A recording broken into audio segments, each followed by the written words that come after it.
So this book studies a village in Okinawa called Ogimi. It's one of the 5 blue zones in the world, apparently. And the blue zones, in case you didn't know, are these areas in the world that have the highest life expectancy. I believe there's one in Southern California, there's one in Italy, there's this one here in Japan, in Okinawa.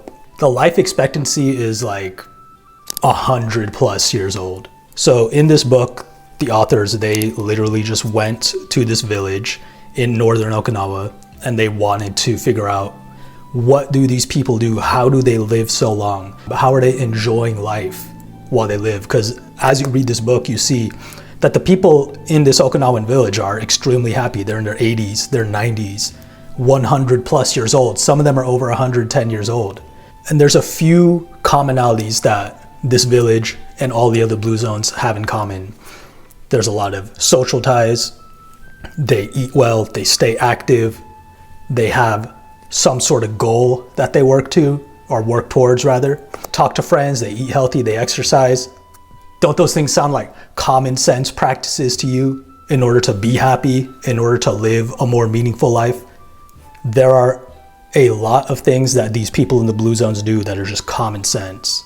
So the title of this book, Ikigai, in Japanese to English, it's roughly translated to the joy of being busy, at least according to the authors. And I kind of think about it like your purpose. You know, everybody talks about finding your purpose in life, finding your mission, finding your calling. Knowing what your Ikigai is basically the same thing. What do you feel driven to do? What impact do you want to have on the world? What is the one thing that you want to do with your life that you just feel is so natural to you, that you're so good at, that you would do it no matter what, no matter if anybody was watching, no matter if you got paid for it or not.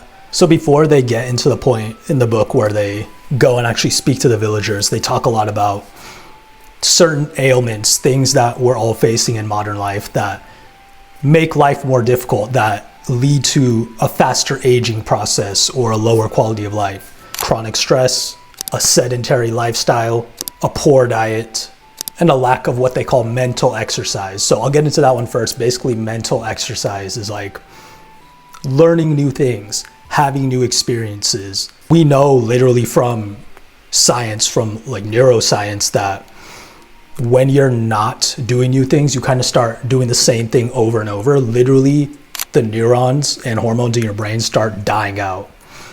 Your brain physically starts deteriorating when you stop feeding it new information. You stop going new places. You stop meeting new people. You stop doing new things or learning new things. This is how we get diseases like Alzheimer's, for example, where it's literally your brain just physically eating itself apart and being destroyed. You feel safe, but you feel bad because everything that you still want that you haven't accomplished yet is outside of that bubble. It's outside of that comfort zone. You're too afraid to take that leap. You're too afraid to go and start that business or go and apply for that new job or go and talk to that attractive person that you've been seeing at the gym for a while.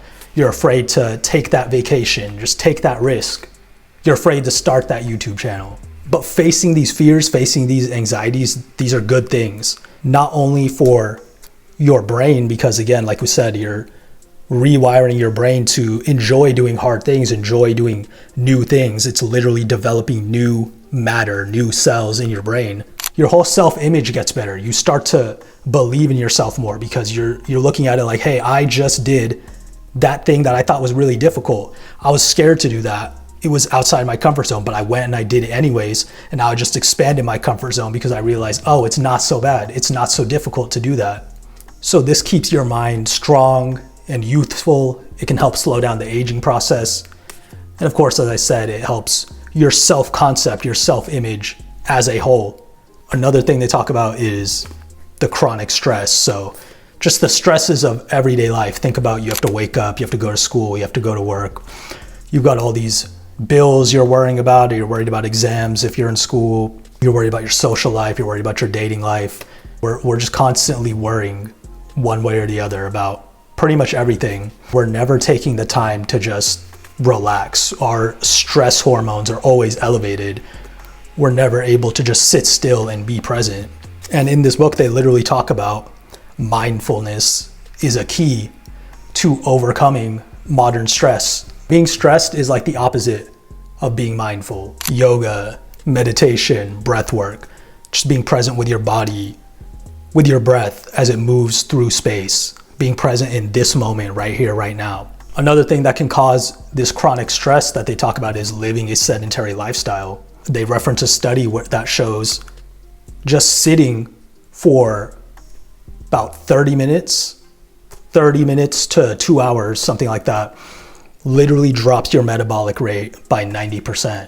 Your body literally starts to slow everything down because it's thinking, okay, we don't need to burn any calories. We're not moving, we're not doing anything. We're just gonna go basically into hibernation mode. But then that same study they reference also shows that by just getting up and moving and walking around for 5 minutes, you can literally reverse all of that. Your metabolism speeds back up again. You start burning fat, burning calories again, get all of your bodily processes moving. And that's going to flush out all sorts of toxins and all sorts of dead cells that can kind of get clogged up in your system, and that can lead to diseases down the line if we're just constantly sitting, if we're not moving. Also, movement is good for your mental health. You know, when you are stuck in a rut, I spoke about this in my video on walking, just going for a walk outside, getting some fresh air, it kind of gets you moving mentally. It gets all the stagnant thoughts and ideas flowing as you're getting your own stagnant body moving and flowing. So being sedentary can increase your appetite. It can decrease your physical fitness as well as your physical appearance, which is going to lead to worse mental health because you're not going to be as confident in the way you look. According to the book, in Japan, there's a saying called harahachibu, which basically means something like eat until you're 80% full. This is like almost derived from like this ancient Zen Buddhist practice of eating about 2/3 of what your body wants to eat. Just eating less, of moderation. You know, in America, in the West, we just eat. We overstuff ourselves. We just eat, not even until our body's full, because we don't even listen to our body. We just eat until like we've gotten enough dopamine from eating all the sugary, sweet foods. They have a whole chapter about the Okinawa diet. Basically, they eat really fucking healthy. All the things that we know we should be eating, lots of fish, lots of whole grains, lots of fruits, lots of veggies. They're not eating a lot of sugar or processed foods unless it's like raw natural sugarcane juice, which sugarcane is really good, by the way, if you haven't had it before. They eat like they don't hate their bodies. They eat like they love their bodies. This is something we've always known since we were children. It turns out mom was right and you should eat your vegetables. There's no specific path for finding your calling, finding your Ikigai. One thing that it does require is you need to be able to get into the flow state, as it's called, or think of it like the avatar state. If you watch The Last Airbender, he just is present. He lets go of all his thoughts. He's just super hyper aware of everything that's going on around him. Or like Ultra Instinct in Dragon Ball Super. I just finished watching Dragon Ball Super yesterday. Goku went full Ultra Instinct. It's the same thing. That's the flow state. They're not thinking, they're just doing. They're just focused on this moment, on this battle, on this fight, on this task at hand in front of them. You need to find what you can focus your attention on for hours without getting distracted, without getting bored, what you just naturally want to do and feel compelled to do, what naturally feels easy for you to just focus on with no phone, no distraction for hours on end. Those things could be related to your calling, to your Ikigai, to your purpose. And even if some of these things cause you a level of fear or anxiety, that's good, because as we said earlier, that anxiety means you're growing. It means you're stepping out of your comfort zone. It's good for your brain. It's good for your self-concept, your self-image. You're gonna start to expand your life experience. So most of the world's longest living people in these blue zones, they have two mindsets in common. They have a positive outlook on life and they have high emotional intelligence. I think nowadays this positive outlook on life is really difficult because we're constantly being bombarded with negativity from the news, from social media, and that negative energy, it just seeps into us, and then we're constantly fueling that internally with this negative self-talk, not believing in ourselves, not knowing who we are or what we want. If you're watching this video, you've probably been going through your whole life, your whole existence up to this point, just doing what you were told, doing what other people wanted you to do, just going to school, getting a job, maybe you got married and had kids, just because that's what you were supposed to do. You never really took the time to give any thought to who you are or what you want. And you can only really start to figure this out when you shut out all the noise. You take the time to yourself, for yourself, to just develop that relationship with yourself. Listen to who you are and what you want. Only listen to your own intuition, your own guiding voice. Don't worry about what everybody else, what your family, what your friends, what the news, what social media, what your favorite influencers. Even me, don't listen to what I'm saying. Who are you and what do you want? Because you know deep down in the very fabric of your being, in the bottom of your soul, you know that there's something greater that you're meant for. There's something deeper that you are meant to accomplish, that you want to do with your life.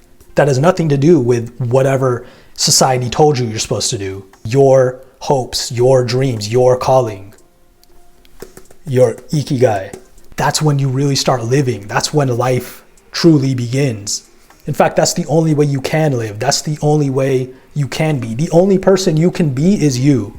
But when you really take the time to nurture and develop that relationship with yourself, again, quiet out all the noise, that's how you start to be happy.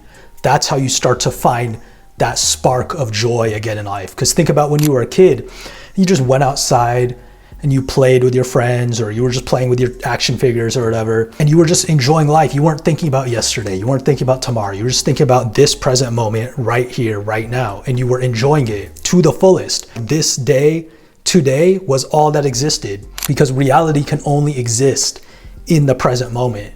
Another tip to develop this presence, develop this level of mindfulness, of self-awareness that I've talked about and they talk about in this book, is learning to let your thoughts go. You are not your thoughts. You are not your emotions. You truly are the awareness behind them. When you take the time to sit and meditate, you understand this. You can clearly see all your thoughts. They're just like clouds on the sky that is your consciousness. Imagine you're laying in the grass, peacefully just looking up at the sky and just watching the clouds pass by. You're not interacting with them. You're not going and chasing them. You're just watching them. They're in your field of view, and then eventually they're gone. Eventually they pass, because they're just temporary. Don't try and run from them or force them out or hold them back. Just accept the way they are fully. So the book even goes into 3 tips for developing your presence, developing your awareness. And I'll just run through them quickly. Number 1 is, again, what I just said. Accept your feelings. You are not your thoughts. You are not your feelings. You're the awareness behind them. Don't run from them. Don't fight them. Accept them and move on. Number 2, do what you should be doing. Focus on what you're doing right now. Again, focus on the present moment. What is the one thing you need to be doing right now that's going to get you closer to your goals, to the life you want to live? That's all you should be worried about right now in this moment. Number 3 is to discover your life's purpose. You can't really figure out what you should be doing right now if you don't know what your overall goal is. You don't know what your overall long-term life goals are. But when you take the time to figure that out, you can then take these big 5-year, 10-year goals and slowly start reverse engineering them down into 3-month goals, 1-month goals, 1-week goals, down into those daily tasks that you need to do. You wake up on a Thursday, okay, what is it I need to do on Thursday to get me closer to my goals? And then you wake up on Friday, what is it I need to do today, Friday, to get me 1 step closer to my goals? We can't control what thoughts or emotions are going to pop up each day, but we can control our actions. We can control how we respond to those thoughts and emotions. How can I move forward from this? How can I learn from this? How can I take action and not just sit around and wallow in self-pity if something is seemingly going wrong? Another thing I got from this book is to just enjoy each day. Enjoy each part of the process. Learn to trust the process of life. But life is a journey, not a destination. The joy and growth in life is found in the doing, not in the achieving. You would not get to the destination, you would not get to the goal if you were not following the process, if you were not following the journey. If you didn't go through step 1, step 2, step 3, you couldn't become the person that's ready to achieve the goal, that's ready to reach the destination. There's a quote in here also that said, the happiest people are not the ones who achieve the most, but are the ones who spend the most time flowing and doing what they love. That makes me think of like Bruce Lee, when he said, I said, empty your mind. Be formless, shapeless, like water. Be water, my friend. Do the things that you want to do. Don't just be rigid and think you have to do this one certain thing, but be able to like kind of go with all the contours, all the ups and downs of life. You get what I'm saying? You need to have this sense of the Ikigai. You need to have this sense of purpose, some sort of vision, some sort of clarity as to what your unique calling is. So finally we get to the point in the book where the authors actually get to the village in Okinawa. One of the elder ladies of the village, she said, the grand essentials to happiness are something to do, something to love, and something to hope for. So once they get to the village, they interview a lot of the eldest members. And I wrote down a few points here of the main takeaways that I got from what the elders, these people who are 100+ years old, but still extremely happy and enjoying their lives, what they said. Number one is, don't worry. Stop stressing and worrying about every single little thing. Be open to connecting with other people. Smile. When you go outside, you go to the gym, you go to the store, look people in the eye, smile, connect with your fellow human beings. One of the villagers said, the best way to overcome anxiety is to go outside and just say hello to people. Just spending time together and having fun is one of the most important keys for a happy life. Remember what I said at the beginning of this video? A lot of this stuff is just common sense, because I hear that and I'm like, yeah, no shit. A lot of us are anxious now because we don't talk to people. We just stare at our phones all day. We don't know how to interact face to face, only through pixels on a screen. Of course, your social skills are literally going to deteriorate. You don't know how to read body language or eye contact or understand people's tonality. Our brains are losing the ability to actually detect these things. The second takeaway was to cultivate good habits. So eat well, exercise, sleep well, have goals and purpose in life, socialize. Again, all common sense things. One of the elder ladies, she was very into, I don't remember if exactly like knitting or crocheting or something of that nature, but she like builds these things. And she said the key to remaining youthful and happy is your fingers, right? Always keep your fingers busy. I took that as being, a creator versus a consumer. I think in my video about doom scrolling, I might have talked on that a little bit. Being a creator of your reality, being a creator of the reality that you want to live, versus just being a consumer, just doing what other people tell you to do. It's like creating something meaningful keeps you youthful and happy and joyful, versus just mindlessly consuming brain rot in order to fill that empty void. So be a creator, not a consumer. Number 3 takeaway that I got from the interviews was to nurture your friendships with others. Connecting with others, it's literally connecting with reality itself. We're all expressions of the universe, of God. If you listen to Alan Watts, he talks about how we're literally just the universe experiencing itself. And I just feel like intuitively there's some truth to that. But when you interact with your fellow human beings, have you ever heard the term, the eyes are the window to the soul? Look me in the eyes right now. They say the eyes are the window to the soul. So when you're talking to someone, make eye contact with them. Look at who they are. You see them for who they are. I just talked about how our social skills are deteriorating. Well, one way to bring that back up is to look people in the eyes when you speak to them. You can get a lot of information just intuitively from looking at someone in the eyes when they speak. And when you're looking into someone's eyes, you're seeing their soul. You're seeing a reflection of who they are. You're seeing a reflection of reality itself. Therefore, you're seeing a reflection of you in a certain sense, because we're all derived from the same thing, right? We're all just cells, and all those cells and all those atoms are all just energy. But ultimately, this is just common sense, right? Life is always more enjoyable when you have friends, when you have like-minded people to share it with. Number 4 takeaway is live an unhurried life. Again, what did I say before? Be present, slow down, enjoy this moment, enjoy what you're doing right now. Enjoy the flow of reality as it comes to you right now.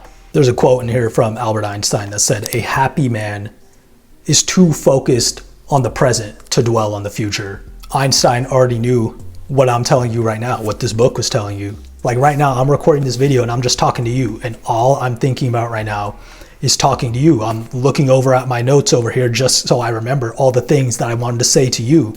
This is all it needs to be. Here you are, and here I am, and here we are together in this moment, right here, right now. Number 5 takeaway is to be optimistic. Tune into positive thoughts, tune into positive energy, not negative energy. Your thoughts are literally able to create your reality. Everything that exists around you began as just a thought, began as just wavelengths, began as just atoms. Here's the thing, if you believe everything to be negative, then it will be negative. And we've all experienced, negativity at some point or another.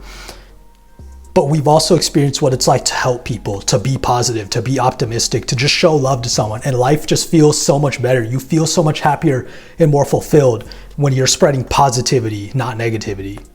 And there are a few philosophies, some Japanese philosophies that they talk about in the book. There's a couple of them that kind of complement what I'm saying. So one is this concept called Wabi, Sabi. Hopefully I'm pronouncing that right. But it's basically the beauty of imperfection. It's saying that only things that are imperfect or temporary can be truly beautiful, because those are the only things that truly reflect the natural world as we know it.